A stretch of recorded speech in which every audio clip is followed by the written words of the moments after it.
Hey guys, T here of Bed Crime Stories. I've got more bombshells from the new Dateline show about the Idaho 4 crime and the suspect, Bryan Kohberger. Everything I'm about to tell you is according to Dateline and Keith Morrison. In the summer of 2022, the same year of the crime, on July 9th, Bryan Kohberger was invited to a pool party by a neighbor. A woman named Holly, who attended the same party, described Bryan as being awkward. She said he clearly didn't know anyone, and he was trying to put himself out there. Holly maybe felt a little sorry for him, so she went over and talked to him, and a rather brash Kohberger put his phone number into her contacts and then texted himself from her phone. Another partygoer said he noticed that Bryan Kohberger was fixated on two women in bikinis, and one of them was married. And the married one gave a look to her husband like, "Save me, get me away from this guy." And that same person said that Bryan either didn't get the message or decided to ignore it because he ended up getting closer to the two women by sitting down on the edge of the pool. Can you say creeper? And the next day, Holly got a text message from Bryan Kohberger. He was asking her to go hiking. The way it was worded really creeped her out. I'll share a photo of it. And so she just didn't respond. Holly found it strange and awkward. The language seemed weird to her. Then another guy who was at the pool party, a guy who was acting as the DJ, said that he and some friends saw Bryan Kohberger hiking at a popular trail about 15 minutes outside of Pullman, Washington. According to the DJ, this encounter was when dusk was turning to night, and Bryan was just beginning to hike up the trail in the dark all by himself. The DJ and his friends thought that was really weird given how late it was. Apparently, Bryan Kohberger walked right up to him in the group as if they were old friends, and some of them didn't even recognize him from the pool party, so they're like, "Who's this dude acting like we're friends?" 6 weeks later, on August 16th, Bryan Kohberger allegedly Googled Ted Bundy, except he misspelled it. It was spelled H7NDY. Then he Googled the name of one of his professors and downloaded a paper that the professor had written. 5 days later, Bryan Kohberger got a traffic ticket near the girl's house at 1122 King Road in Moscow, Idaho. And 5 days after that, he Googled, "When can a cop detain you?" In September, a Korean woman with whom Bryan shared an office at Washington State University had the horror of coming home and finding out that someone had broken into her apartment. She knew this because her stuff had been rearranged in a very strange way. A cake that she had baked was put in the microwave, and in her bathroom, her toiletries were lined up in a very odd way. And two things were missing: a watch and a letter. I have no idea why somebody would steal a letter, but if that had happened to me, if I walked into my apartment all by myself and I found my furniture rearranged and a cake that I baked taken from the counter and put in the microwave, I would have torn out of there and refused to go back. All of that seems designed to terrify this woman. This same woman later told the police that before that break-in, she lost her apartment key, a key that she kept in a specific drawer in the office that she shared with Bryan Kohberger. A few hours after she noticed it was missing, the key miraculously reappeared. Now here's the real irony. Because she was afraid, she decided to go to Bryan Kohberger's apartment to ask for advice and help. She had been duped into thinking that he was a trustworthy friend, if indeed he's the guy who took the key and went into her apartment. Now looking back, she wonders if Bryan Kohberger was the person who did break into her apartment. And what's weird is she also really liked Bryan Kohberger, and she let it be known to him that she wanted them to date. But after she said that, apparently Bryan got cold feet and he began distancing himself from her, which really upset her and hurt her feelings. On September 30th of 2022, Bryan Kohberger Googled psychopathic traits in college students.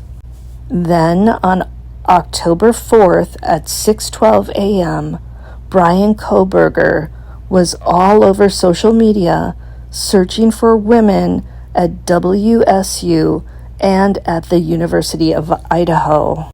And on August 5th at 3:29 a.m., Bryan Kohberger did more searches on women. On October 9th at 2:15 a.m., he Googled explicit terms related to what I'll call the big P, as in child P, only it sounds like he was looking at adult P, shall we say. He searched for the words forced, passed out, drugged, sleeping. On October 19th at 5:37 a.m., he searched, can psychopaths behave pro-socially? Bryan also allegedly took a bunch of selfies wearing a black hoodie in different poses, and actually I will retract the allegedly because they shared photos of him in those black sweatshirts posing. He also had screenshots of certain Instagram profiles saved on his phone. The screenshots were primarily of young women, blondes and brunettes, both from WSU and the University of Idaho. According to Dateline, some of the women were either close friends of or social media followers of Maddie Mogan, Kaylee Gonsalves, and Xana Kernodle. That makes me think maybe he did target all three of those women, because they didn't mention anything about Dylan Mortensen or Bethany Funk. A criminal profiler told Dateline that those images fueled Kohberger's fantasies and allegedly then filled his fantasies. And of course, we know that new footage of a white car going back and forth in front of the house at 1122 King Road on November 13th was also shared on Dateline. That car showed up at 3:30 a.m. and it passed the house at 3:33 a.m., 3:38 a.m., 3:40 a.m., 3:56 a.m., 3:58 a.m., and then at 4:20 a.m., the same white car sped away. 2 hours later at 6:12 a.m., Bryan Kohberger made a phone call to a phone number on his father's family plan, and apparently every Kohberger family member has a phone number attached to Bryan Kohberger's father. That was the first of 3 phone calls made to numbers registered to his dad that morning, and the longest call was for 54 minutes. Who was he talking to, and what was he talking to that person about? Then at 10:31 a.m., he took the scary selfie of himself in what looks to be a bathroom.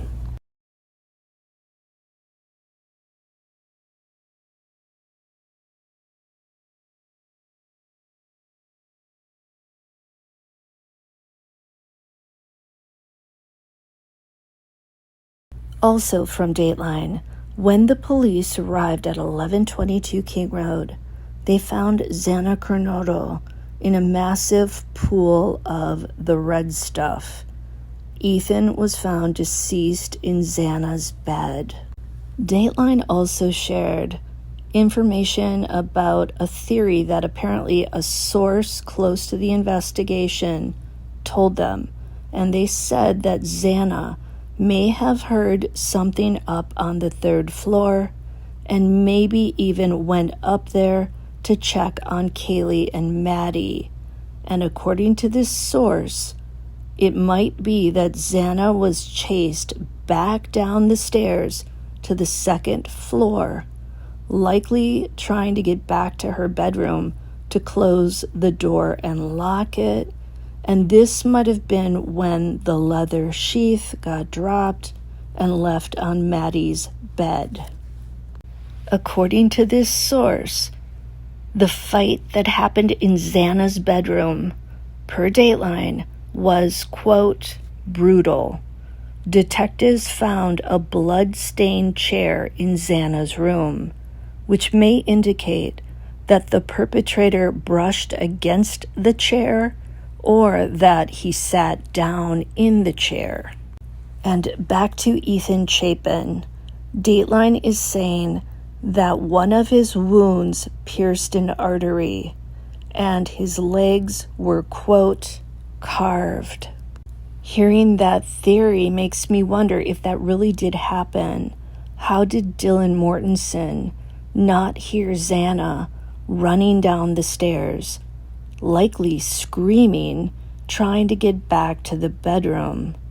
Also, when Dylan left to go down to Bethany Funk's room later on after the crime, how did she miss seeing Xana lying in a big pool of the red stuff? Did she maybe not look over there? Did she try to avoid looking? Dateline also shared the audio that was allegedly picked up by a neighbor's surveillance camera.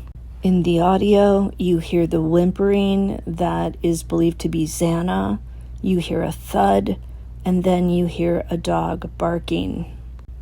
Now, on November 16th, so 3 days after the crime, at 9:16 a.m., Bryan Kohberger Googled University of Idaho red rooms. Okay, I can't say the M word. Then on November 18th at 12:16 a.m., Bryan Kohberger was apparently watching a YouTube video about Ted Bundy.